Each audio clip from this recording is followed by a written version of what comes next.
Mas vamos lá. Eu vou falar sobre adoração. Eu prometo ser muito breve, muito rápido, porque no final nós vamos praticar mais adoração. Aleluia. Eu acho que a adoração não dá pra gente querer explicar tudo. Eu acho que a adoração a gente se vive e se entende, sabe, com Deus.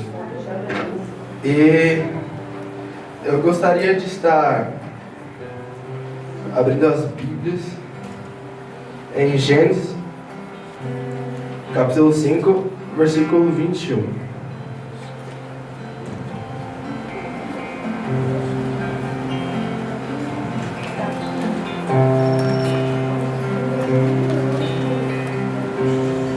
Gênesis, capítulo 5, versículo 21. Glória a Deus, aleluia. Sabe, eu vejo que para falar sobre adoração a gente tem que pegar uma pessoa que, como base bíblica, que pelo menos me chama muita atenção. Esses 4 versículos falam sobre Enoque. Todo mundo sabe aqui quem é Enoque? Alguém já ouviu sobre Enoque? Levante sua mão se você sabe. Aleluia. Nem todos. Versículo 21. Enoque estava com 65 anos quando Matusalém, filho dele, nasceu. Versículo 22. Depois viveu mais 300 anos como amigo de Deus. Teve filhos e filhas. Versículo 23. Viveu ao seu todo 365 anos, sempre em comunhão com Deus. Versículo 24. E então Enoque desapareceu da terra, porque Deus levou Enoque para ele. Se você for procurar na Bíblia mesmo a história de Enoque, só vai ter esses 4 versículos. E o que mais me chama a atenção é que a Bíblia ela não relata sobre algum feito de Enoque. Ela não fala, Enoque curou tal pessoa, Enoque orou e o pão caiu do céu, Enoque expulsou o demônio, Enoque fez isso, Enoque fez aquilo. A Bíblia só relata uma coisa sobre Enoque. Enoque andou com Deus, em comunhão com Deus o tempo todo. Sabe, eu vejo que a adoração, para a gente começar a entrar nisso, você tem que entender que a adoração não é quando eu canto um louvor e um demônio sai.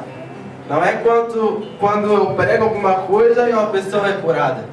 A adoração é simplesmente a minha postura perante Deus quando ninguém está vendo. Isso é adoração.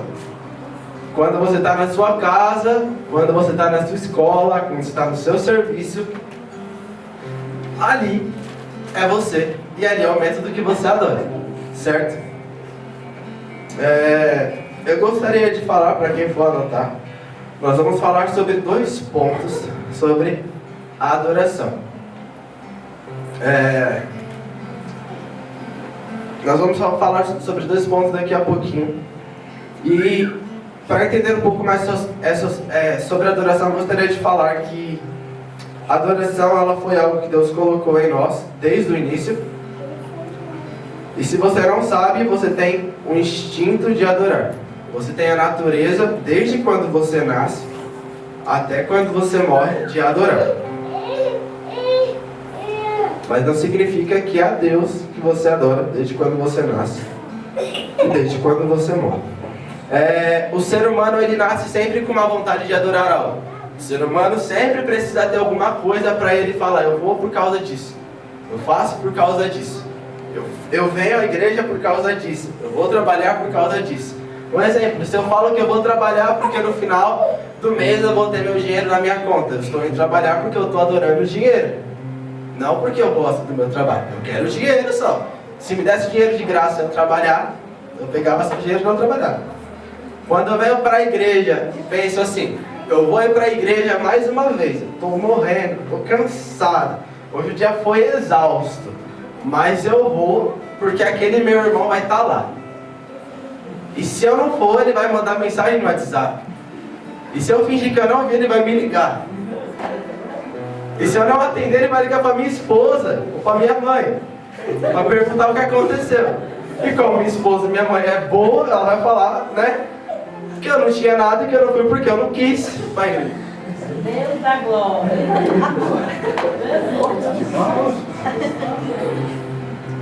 É só um exemplo. Se você se identificou com isso, amém. Deus está falando, né? Mas é só um exemplo. Mas isso é em tudo. É em tudo que nós temos. Porque se você for parar para analisar, quando você tem algo que te chama a atenção, que satisfaz o seu desejo, você só quer aquilo. Eu lembro quando eu era criança e eu ganhava um brinquedo novo. Eu não fazia nada mais. Eu não comia, não queria tomar banho, não queria dormir. Nada. Só o brinquedo. Só aquilo, só aquilo. E eu estava adorando aquele brinquedo, querendo ou não. Né? Mas, para nós entendermos sobre adoração, entenda praticamente isso. A adoração é tudo que eu gasto muito tempo que eu gosto. Quando você não gosta de algo, você não está adorando aquilo. Só para te dizer. Tá? Então vamos lá. Lá em Êxodo, capítulo 33, versículo 9 e 10. Êxodo 33, versículo 9 e 10. Estarei versículo 9. Logo que Moisés entrava, uma coluna de nuvem descia e ficava suspensa no ar. Ao entrar na tenda, enquanto o Senhor falava com ele. Quando o povo ainda via a nuvem à entrada da tenda, cada um permanecia em frente à própria tenda e se curvava perante a nuvem. Aqui é basicamente quando o povo ele saiu do Egito, e ele foi para a terra prometida e cruzou o deserto, e Deus sempre se comunicava com o povo. Mas o único que estava à frente era Moisés, porque o povo tinha meio que medo de Deus, porque o povo cometia algo errado e tinha no seu coração: se eu entrar na tenda, se eu entrar no Santo do Santo, eu vou morrer, porque eu estou em pecado. Então o povo falou: Moisés, vai lá, você se santifica, você é o super-homem e a gente fica aqui. E aí o que Deus fala para você, você fala para nós, porque a gente sabe que você não vai matar ninguém. E naquele tempo Deus matava. Até uns anos atrás, Deus fazia isso. E o povo, ele fazia o quê? Quando ele via a nuvem que ficava na porta da tenda onde Moisés falava com Deus, que era tipo um guarda, nós podemos colocar assim, para ninguém entrar e ninguém querer ouvir ou esbilhotar o que estava acontecendo ali dentro. Quando o povo via aquela nuvem, eles saíam para a porta era aqui, eles ficavam em frente à porta e se curvavam todos da casa perante a nuvem. Ficava curvado até a nuvem ir embora, até Deus terminar de falar. E é bem interessante, porque esses dias, acho que foi no bate-papo, foi aqui, eu falei algo que é uma realidade, que para a gente adorar a Deus, nós precisamos enxergar algo nele. A gente só adora a Deus se a gente enxergar algo nele, porque vamos lá, Deus é invisível, Deus praticamente não fala como um ser humano, não dá para tocar em Deus, certo? Mas nós acreditamos que Deus existe. Espero que você acredite nisso. Eu acredito. E para nós adorarmos uma pessoa, um ser assim, nós precisamos enxergar algo nele. Porque eu digo que a adoração, você precisa juntar a sua fé nisso e juntar o seu esforço. Porque se você não tiver fé para adorar, você não adora a Deus. Porque você não acredita que Ele está ouvindo seu louvor, sua oração, que está vendo sua conduta. E se você não tiver o esforço, você simplesmente acredita que Ele existe, como muitas pessoas do mundo, mas não fazem nada por isso. E é interessante, eu gostaria de falar, entrar já no primeiro ponto. Nós vamos falar sobre 2 pontos rapidinho: adoração em unidade e adoração sozinho. Anote aí, esses são os 2 pontos. Nós vamos começar na adoração sozinho. Para a gente adorar a Deus sozinho, a gente não precisa de outra pessoa. A gente não precisa ter um salão grande. a gente não precisa ter um fundo, a gente não precisa ter um instrumento, nada. Só você. Sozinho é só você. Só você. E para você adorar, eu coloquei alguns requisitos, que é quando você começa a entrar em um ambiente mais elevado com Deus, você começa a entender por que você está passando pelo seu processo, você começa a entender por que você vem para a igreja, você começa a entender tudo que você não entendia. Quando você começa a entrar em um ambiente que você sai da terra e você se liga aos céus, certo? E é bem interessante isso, porque muitos homens fazem, muitas mulheres e muitos homens de Deus antigamente fazia. E esse era o caso de Enoque, pelo menos eu vejo. Enoque, ele simplesmente andava com Deus. Ele vivia nesse lugar 24 horas. Então Deus sentia tanto prazer em Enoque, mas tanto prazer. Pensa numa pessoa que gostava de Enoque, era Deus. Porque Enoque sempre estava ali. Enoque falava de tudo. Deus, hoje eu acordei, eu chutei meu dedinho na cama. Deus, eu acordei, sabe, eu vi um papel no chão, peguei e joguei no lixo. Sabe, pelo menos é o que eu vejo, é o que eu tenho pra mim.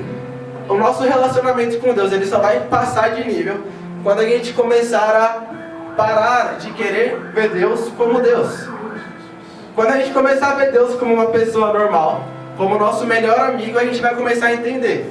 Eu não preciso falar só dos meus problemas. Eu não preciso falar só das coisas maiores da minha vida. Ele quer saber as coisas menores. Sabe, Deus, aquela palavra doeu, mas eu fiquei firme. Não dei brecha, mas doeu.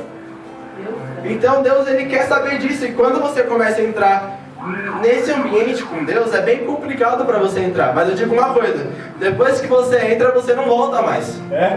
Porque a sua alma fica presa. Então você gosta muito de falar: minha alma está presa a ti, Deus. Para sempre, sempre, sempre. Porque minha alma encontrou repouso, encontrou descanso, e minha alma não quer sair. E é bem interessante, porque quando nós começamos a fazer isso, vem algumas consequências. E a primeira é o respeito que nós temos por Deus. Eu tenho me policiado muito, mas muito. Tenho falhado? Tenho. Mas eu tenho tentado me policiar muito a respeito, de ter respeito perante Deus. Porque, eu digo por mim, não pegue pra você se isso não for pra você. Eu tô falando da minha vida. Quantas vezes eu já cheguei aqui e eu não dobrava meus joelhos? Ah, Eduardo, a Bíblia não diz. Tá bom, mas Deus diz pra mim isso. Sabe? Pra mim, eu tenho que ter uma reverência perante Deus. Então eu comecei a fazer uma coisa antes de tudo. Eu entrava, tô fazendo isso faz mais ou menos um mês.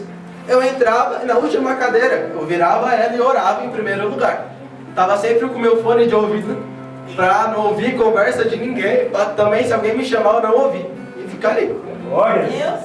E aí eu orava e agradecia a Deus por ter chegado na casa dele. Então você começa a entender, sabe, que tudo, mas tudo que você faz, ou respeita ou desrespeita a Deus. Tudo, tudo, tudo. Outra consequência, a gente tem temor perante Deus. E é interessante, que eu anotei uma frase que eu gostei muito. Temor é o saber que eu posso pecar, mas escolher ser melhor do que isso e não pecar. Por amor a Deus, não por amor a mim. Então praticamente o temor é isso. O temor é o ver Deus não como uma pessoa que está ali para me condenar, mas sim como uma pessoa que eu amo acima do meu esposo, acima da minha esposa, acima da minha mãe, acima do meu pai, acima da pessoa, sabe, que me trouxe ao mundo. Outra consequência é o compromisso. Você começa a ter compromisso com Deus. Porque eu tenho isso para mim. Sempre que eu não consigo cumprir com a minha palavra em horário, em compromisso, eu me sinto culpado. Sabe? Eu falo: Deus, eu poderia ter me esforçado mais. Eu poderia ter me planejado melhor. E Deus fala: na próxima você tenta. Ele não... É algo que eu vejo que muitas pessoas ficam presas a se relacionar com Deus, porque pensa: se eu falar de tudo, Deus vai me condenar. Se eu falar que eu não cheguei no horário porque eu fiquei deitado 5 minutos a mais, Deus vai me condenar. Mas as pessoas esquecem que você falando ou não, Deus viu. você falando não, Deus viu. Amém? Amém.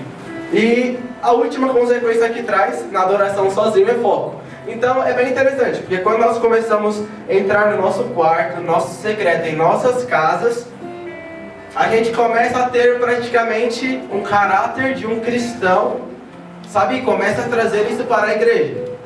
Então, você começa já da sua casa, adorando a Deus até você chegar aqui. Desde quando você acordou? Aleluia.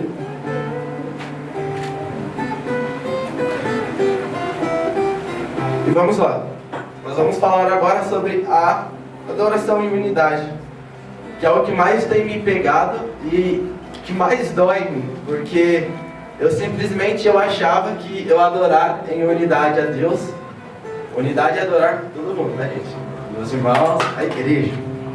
Eu achava que se irmão B não queria adorar, não tem problema, eu adoro, por mim e por ele.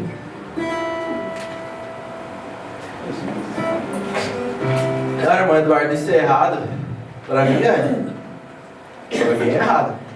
Se o meu irmão ele não quer adorar, eu não posso tentar adorar duplamente para falar, Deus, essa é a minha parte, essa é dele.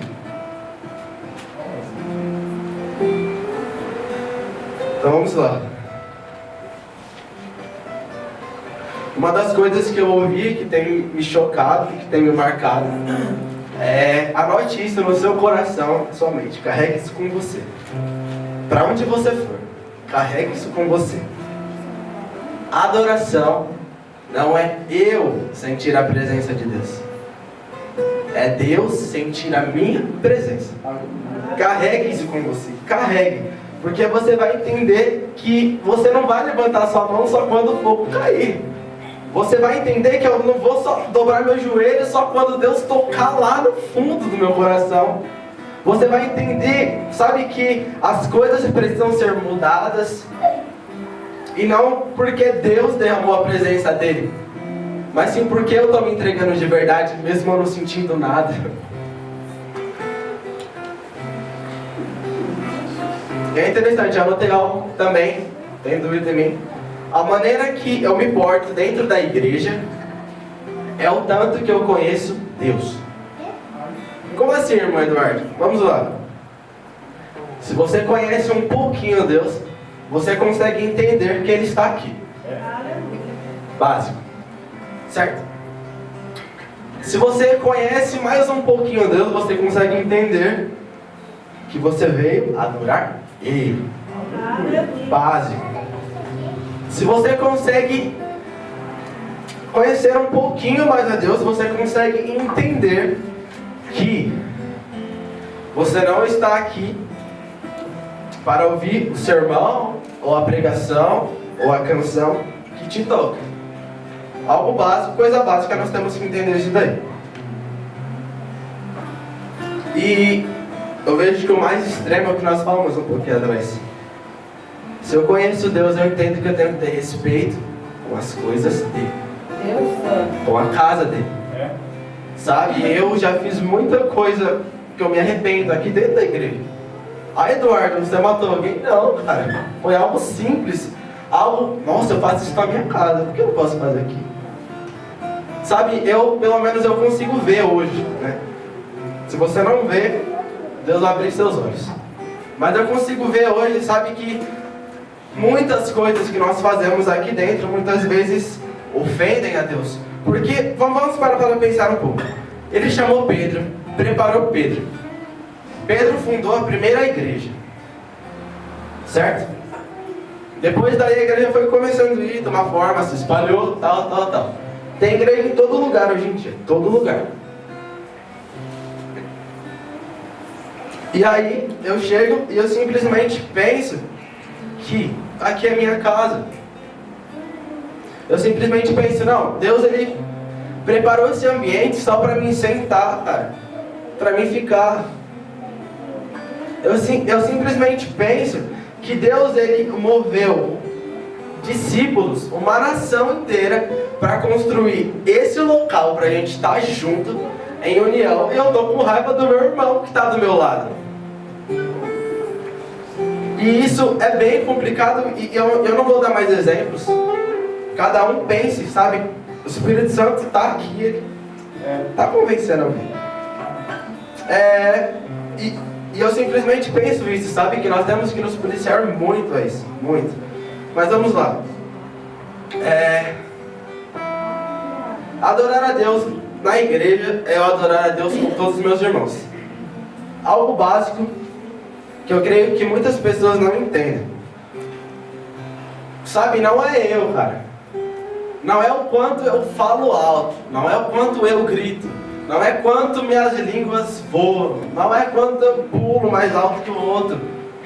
É o Espírito Santo que convence seu irmão. Sabe, eu faço essa oração desde quando eu comecei a entender isso.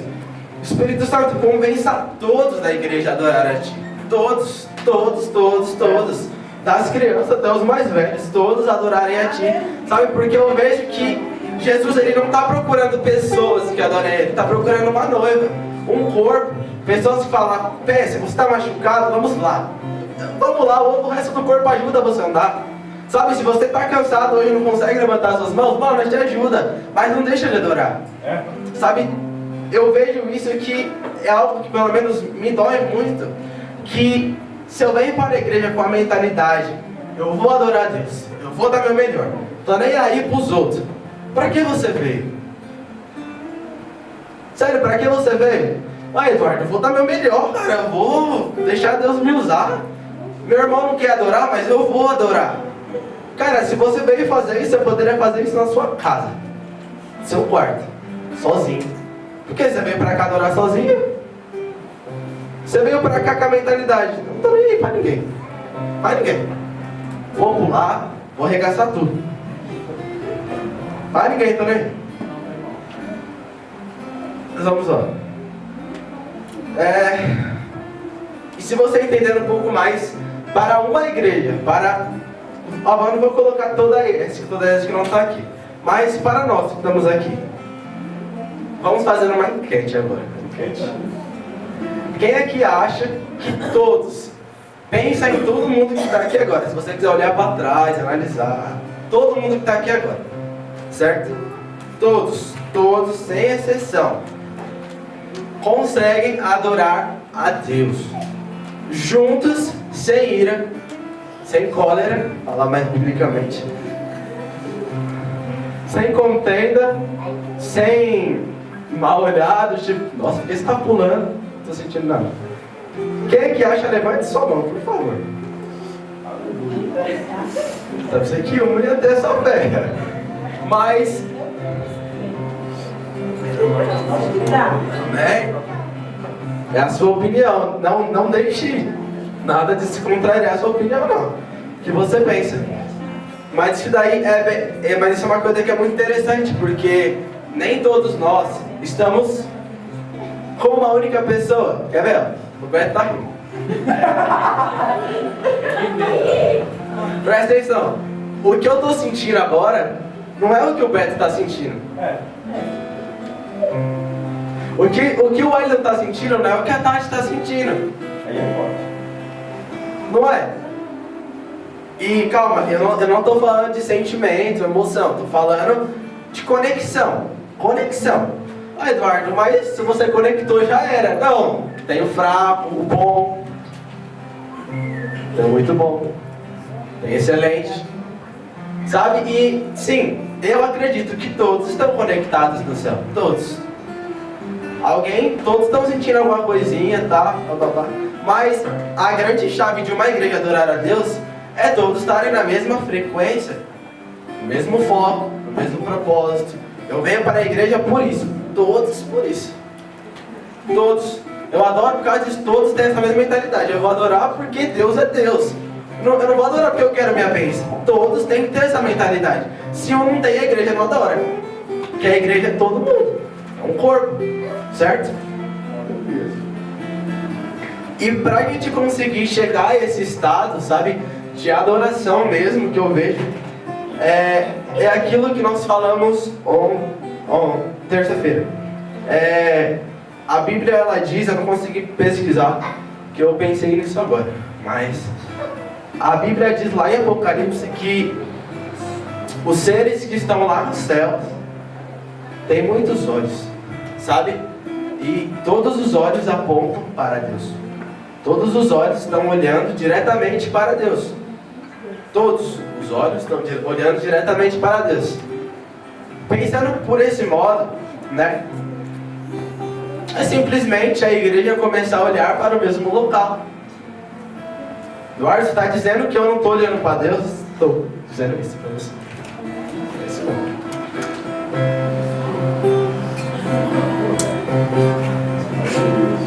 Eduardo, mas como eu não posso estar olhando para Deus, eu vim até a igreja. Que na igreja? É a igreja, mas não significa que você está olhando para Deus. Sabe, pelo menos eu vejo, existe um único caminho para o cristão. Um único. Você não pode olhar para o lado, nem para o outro, nem para trás. Se olhar para trás já era também. Você está na pior da pior. Tem que olhar sempre para frente, sempre para frente. E o maior motivo para a igreja em si, sabe? Eu não estou falando de você. Se você fala, Eduardo, não tô nem porque você fala, eu adoro e acabou, já era. Bem, fica à vontade. Mas eu estou dizendo que o maior motivo para a igreja ela não adorar todos juntos em união é isso. Cada um está olhando para um lado. Todo mundo tem vários olhos, mas todo mundo está emprego. Não, escola, dinheiro, carro. Sabe, e pelo menos eu vejo que é isso. Nós como igreja precisamos olhar para a mesma direção. Qual a direção? Deus, gente. Deus. Olhando para Deus. E é interessante quando você olha para Deus, você entende que você não tem nada e que você não precisa de nada, Wellington. Você já parou para pensar nisso? Tem algumas músicas que dizem, eu não preciso de nada além de ti. Sabe, esses dias eu comecei a pensar de verdade na letra da canção e eu falei, é verdade, cara. Se eu tenho Deus, eu preciso do quê? Preciso do quê? Ah, preciso de comida, Eduardo. Deus pode saciar a sua fome. Carnal. Ele pode sim, cara. O pão caiu do céu, porque não vai cair no telhado da sua casa. Algo mais simples. Sabe? E pelo menos eu vejo isso. E para nós finalizarmos aqui, eu gostaria de abrir em 1 Coríntios 16, 22, não precisa abrir. Sabe, pelo menos eu vejo e eu vou explicar porque eu vou ler isso.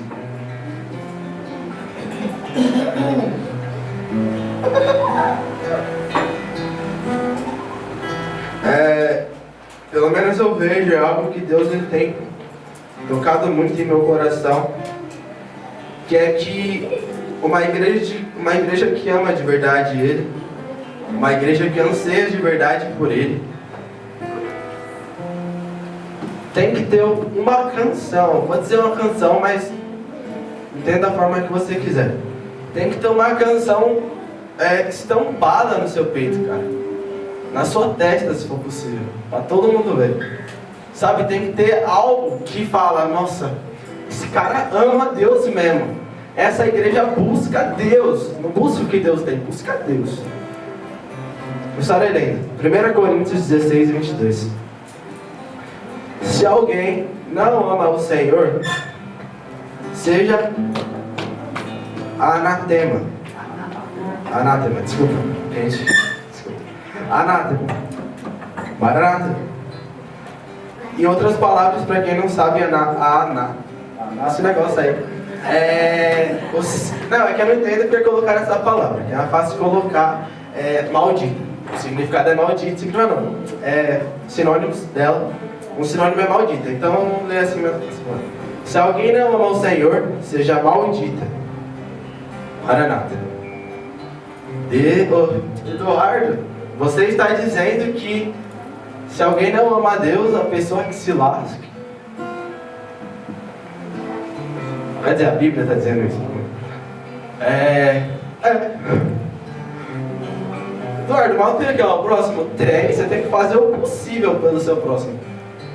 Ontem a gente estava no bate-papo e saiu no final uma interação com todo mundo que foi interessante, né? Que foi sobre amar o próximo mesmo e sobre a ministração do evangelista perto do domingo, foi bênção. Mas vamos lá para finalizarmos. Sabe, quando Paulo escreveu isso, eu creio que ele fez ao máximo, sabe? Para alcançar todo mundo. E alguém chegou nele e falou: Paulo, mas e se aquela pessoa não quer amar Deus? O que eu faço?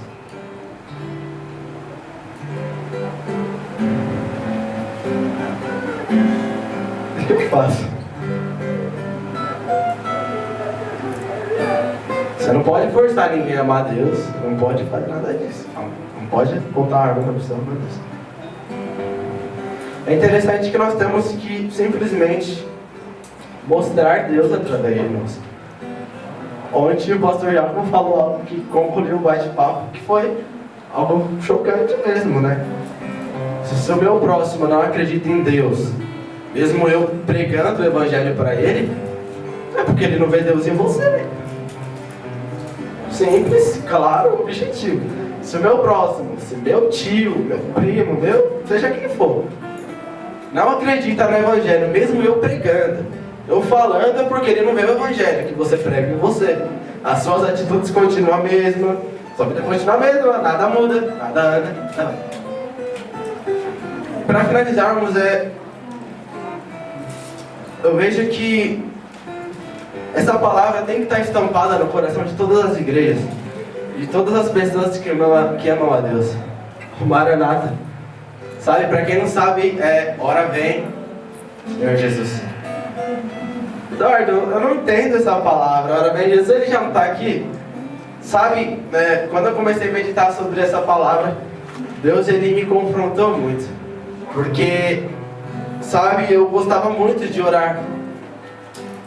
Quando eu estava sozinho no meu secreto orando desse modo. Maranata, vem Jesus. Quero a sua volta. E Deus ele começou a falar, cara, se Jesus ele descer, você sabe que acaba o mundo, não sabe? Você sabe que não tem mais dia, não tem minuto, nada para você buscar. Então você está pronto? Agora. Para subir. Maranata. Mano, eu fiquei com isso muito tempo na minha cabeça. Eu falei, meu Deus. Teve algum doido que falou isso mesmo. Se alguém não ama a Deus, que seja maldita. Maranata. Sabe, e se coloque de pé. Se coloque sobre seus pés.